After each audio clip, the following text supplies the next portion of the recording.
अब्बा फिर किससे झगड़ कर आए हो? उसी कमीने से। जहां भी जाता हूँ सामने आ जाता है, मेरे कुत्ते की तरह घूरता है। दिल में आता है कि आंखें नोच लूं। समझता क्या है खुद को?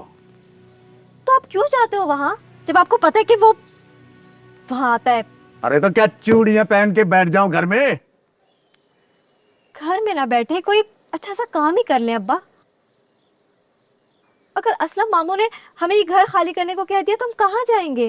अरे कैसे खाली कराएगा तेरा असलम मामू? असलम मामू, चल चले यहां से। खाना लाओ। अरे भूख नहीं मुझे, जा तो खुद खा ले।